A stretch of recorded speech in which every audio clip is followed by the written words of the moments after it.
Olá, alunos, bom dia a todos. Hoje a gente vai falar sobre a inspeção sanitária do abate de suínos.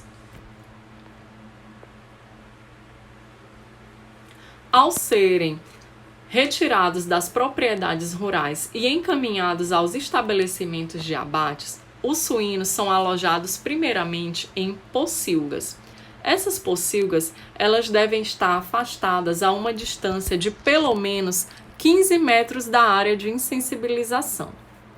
Essas pocilgas, por sua vez, são classificadas em pocilgas de chegada e seleção, pocilga de sequestro e pocilgas de matança. As pocilgas de chegada e seleção são destinadas à recepção dos animais. Nesse momento é realizado a primeira inspeção antemortem do lote. O técnico então irá verificar se os animais se encontram em plenas condições de saúde. Os animais que se encontrarem com suspeita de alguma doença ou enfermidade serão destinados à pocilga de sequestro, e os animais aptos ao abate convencional são destinados a pocilgas de matança. Estas pocilgas devem ter uma estrutura com uma declividade, com um piso com uma declividade de pelo menos 2%, para facilitar o escoamento das águas e dos resíduos. Elas devem ser confeccionadas com piso de superfície plana e devem conter também uma canaleta de deságue para facilitar a limpeza. As divisões entre as pocilgas devem ter uma altura de pelo menos 1,10 metros e estas devem ser obrigatoriamente cobertas, com o pé direito de no mínimo 4 metros.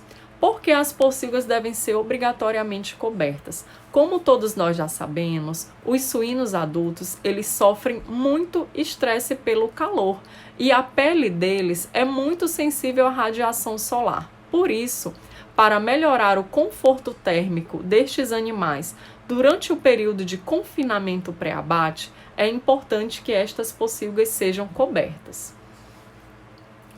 Essas pocilgas devem ter estrutura que garanta um espaço de pelo menos 60 centímetros por suíno de até 100 quilos.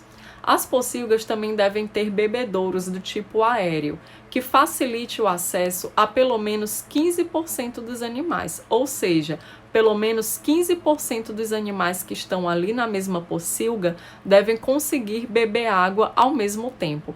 A estrutura dessas pocilgas pode ser de cano galvanizado para facilitar a limpeza e a desinfecção.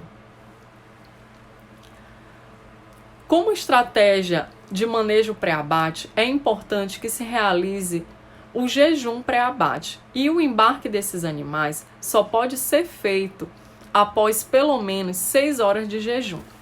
O embarque deve ser realizado em grupos de pelo menos 10 a 15 animais e para a condução dos suínos até o veículo de transporte podem ser utilizados o choque elétrico com voltagem de 50 volts e aplicação por um tempo máximo de 2 segundos para que os animais sejam conduzidos até o veículo de transporte.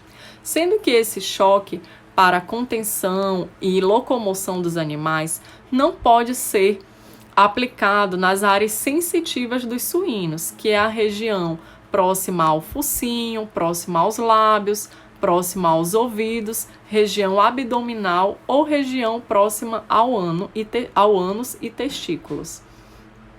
O transporte desses animais nos veículos de embarque, nos veículos de transporte, não deve ultrapassar a carga de 250 kg de peso vivo por metro quadrado. Após chegar nos estabelecimentos de abate, o tempo de descanso deve ser de 3 a 9 horas. Quando esse tempo de descanso for superior a 24 horas, é recomendado que se realize a alimentação dos animais. A inspeção antemortem nos suínos, assim como para as demais espécies, como bovinos, ovinos e caprinos, é realizado imediatamente após o desembarque e imediatamente antes do abate, para verificar se os animais estão aptos a serem abatidos. Como uma das principais etapas do fluxograma de abate de bovinos, a gente tem também a realização do banho de aspersão. O banho de aspersão é realizado como etapa anterior à insensibilização. Nos suínos, esse banho é realizado em forma de boxe e, portanto, os animais recebem o banho de aspersão coletivamente, com o tempo de permanência nesse boxe de 3 minutos e uma taxa de lotação de 2 suínos por metros quadrados. A finalidade do banho de aspersão, assim como para as demais espécies, é retirar a sujidade que possa estar aderida à pele dos animais e, além disso, promover uma vasoconstrição periférica que irá facilitar o procedimento de sangria. Após o banho de aspersão, procede-se à etapa de insensibilização dos animais. Nos suínos, a insensibilização é realizada a partir do emprego de um choque elétrico de alta voltagem e baixa amperagem. Esse choque elétrico ele é empregado com o auxílio de um equipamento específico. E a região de aplicação desse choque é aqui atrás das fossas, na região das fossas temporais dos animais. Mais especificamente, nessa região bem atrás das orelhas dos suínos. O tempo de emprego desse choque elétrico não deve ser superior a 4 segundos. Esse método de insensibilização tem como objetivo promover um estado de inconsciência no animal que deve durar até o momento da sangria. A sangria nos suínos deve ser realizada em um tempo máximo de 30 segundos após a insensibilização. Porém, o ideal é que esse tempo seja entre 5 a 10 segundos após a insensibilização. Por quê? Porque após 30 segundos o animal tende a retomar o seu estado de consciência. A sangria nos suínos pode ser feita com o animal na horizontal, deitado sobre um equipamento que a gente chama de mesa de sangria ou com o animal suspenso por um dos membros posteriores. A sangria completa, ela deve ser feita a partir da retirada de pelo menos 60% do sangue total do animal. Quando a gente tem a retirada desse volume de sangue, a gente fala que a sangria ela foi feita de forma eficiente. Após a sangria, a gente tem a etapa de escaldagem das carcaças de suínos. Segundo o artigo 116 do Regulamento da Inspeção Industrial e Sanitária de Produtos de Origem Animal, que é o RISPOA, sempre que as carcaças forem entregues para o consumo com pele, é obrigatória a depilação completa de toda a carcaça de suídeos, pela prévia escaldagem em água quente ou processo similar aprovado pelo Departamento de Inspeção de Produtos de Origem Animal. Desse modo, a escaldagem dos suínos é feita a partir da imersão dos animais em um tanque metálico com água em uma temperatura variando entre 62 e 75 graus Celsius. O objetivo da escaldagem é realizar o amolecimento das cerdas e cascos, também facilita a remoção das sujidades que possam ter ficado aderidas à pele do animal e o tempo ideal de exposição dos suínos a esse tanque de imersão é de 2 a 5 minutos. Após a escaldagem, é realizada a etapa de depilação. A depilação, na maioria dos estabelecimentos de abate, é realizada a partir de uma depiladeira mecanizada. Após a saída do animal dessa depiladeira mecanizada, o animal é posto em uma mesa de aço para a incisão dos membros inferiores e então os animais são fixos em balancins metálicos e suspensos. Segundo o Regulamento de Inspeção Industrial e Sanitária de Produtos de Origem Animal, no parágrafo 1º, a operação depilatória pode ser completada manualmente ou com a utilização de equipamento apropriado, e as carcaças devem ser lavadas após a execução do processo. No parágrafo 2º, a legislação determina que é proibido o chamuscamento de suídeos sem a escaldagem e depilação prévias. O chamuscamento é o emprego de chamas, que vai fazer o quê? Um retoque da depilação, vai retirar qualquer cerda, qualquer pelo que tenha ficado como resíduo aderido à pele após o processo de depilação. No parágrafo 3º, a legislação determina que é obrigatória a renovação contínua da água nos sistemas de escaldagem dos suínos. Então, pessoal, após a escaldagem e a depilação, é procedido à etapa de toalete da depilação. O toalete da depilação pode ser feito de forma manual ou através do chamuscamento, que é o emprego de chamas para retirar qualquer resíduo de cerda, de pelo que tenha ficado aderido à carcaça dos suínos. Após o chamuscamento e o toalete da depilação, é realizado a lavagem das carcaças. A lavagem é feita com água fria potável a uma pressão de 3 atmosferas. Após a lavagem das carcaças suínas e remoção de qualquer resíduo que tenha ficado aderido à carcaça decorrente do processo de depilação, é realizado a evisceração das carcaças. Essa evisceração, que é a retirada das vísceras torácicas e abdominais, não pode ser realizada em um tempo superior a 30 minutos após a sangria. Portanto, o limite para a remoção das vísceras da carcaça é de, no máximo, 30 minutos após a sangria. A evisceração é realizada a partir da abertura da papada, abdômen e região pélvica. Aqui eu trouxe para vocês a imagem de como se faz a abertura do abdômen, da papada e da região pélvica e exposição das vísceras para a inspeção. Nos suínos, a inspeção também é realizada por técnicos, onde cada órgão, cada parte da carcaça é examinada em uma linha específica.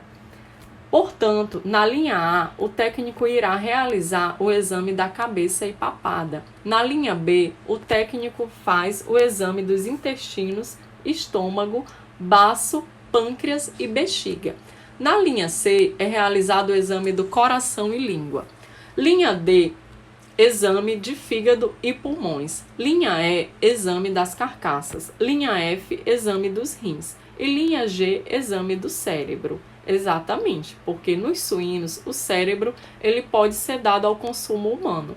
E além disso, a cabeça ela faz parte da carcaça, tá? Ela pode estar ou não aderida à carcaça suína. Desse modo, após o exame de cada parte da carcaça, o técnico irá determinar se essas vísceras e a carcaça estão aptas a serem destinadas ao consumo humano ou não. A inspeção pós-mortem das vísceras ela é feita em mesa de inspeção. Desse modo, como vocês podem ver aí na imagem, cada compartimento dessa mesa de inspeção está um órgão específico que será examinado por um técnico. E dessa forma, o técnico irá determinar se essa víscera está apta ou não a ser destinada ao consumo humano. Aqui eu trouxe para vocês alguns exemplos de causa de condenação de vísceras em suínos. À esquerda, vocês podem verificar como seria um rim de suíno normal e apto a ser dado ao consumo humano. Ao centro, vocês verificam um rim com suspeita de uma doença chamada nefrite e que, portanto, não pode ser dado ao consumo convencional. E à direita, vocês veem um rim acometido por hidronefrose. As duas, tanto a nefrite quanto a hidronefrose, são causas de condenação de rins em suínos em matadouros frigoríficos. Aqui eu trouxe para vocês também um exemplo à esquerda de um fígado suíno saudável e ao centro e à direita exemplos de causas de condenação hepática em suínos. Aqui alguns exemplos de causa de condenação de pulmões em suínos. E aqui à esquerda também coloquei um órgão normal para que vocês possam comparar e verificar que, de fato, essas vísceras não têm como ser destinadas ao consumo humano, porque elas estão visivelmente comprometidas. Após a inspeção das carcaças e vísceras, a gente tem a destinação dessas carcaças e vísceras. As carcaças, por sua vez, são serradas e divididas ao meio. Após a serragem, é feito o toalete e a lavagem final das carcaças. O toalete, como vocês já sabem, serve para retirar qualquer resíduo que tenha ficado aderido à carcaça durante as etapas anteriores. Após a lavagem, é procedido então a pesagem da carcaça e posteriormente a carimbagem, que é o que vai determinar que essa carcaça está apta a ser dada ao consumo humano. Após a carimbagem, procede-se à etapa de resfriamento. Após o resfriamento, essa carcaça ela é destinada ao estoque ou à desossa. E após completo o período de resfriamento, o estoque ou a desossa, as carcaças são destinadas à expedição, que é o comércio externo. O resfriamento das carcaças suínas é feito em um período de 24 horas. Durante 24 horas, a temperatura no interior das câmaras frigoríficas deve variar entre 0 a 5 graus. Assim, uma carcaça pronta após 24 horas, a temperatura interna no interior das massas musculares deve variar entre 2 a 4 graus Celsius. A altura mínima de suspensão dessas carcaças dentro das câmaras frigoríficas deve ser de pelo menos 3 metros. E a densidade, ou seja, a taxa de lotação das câmaras frigoríficas, deve ser não superior a 4,5 carcaças por metro. Estou à disposição de vocês para eventuais dúvidas em relação à inspeção industrial e sanitária do abate de suínos. Era isso que eu tinha para mostrar para vocês. Obrigada a todos.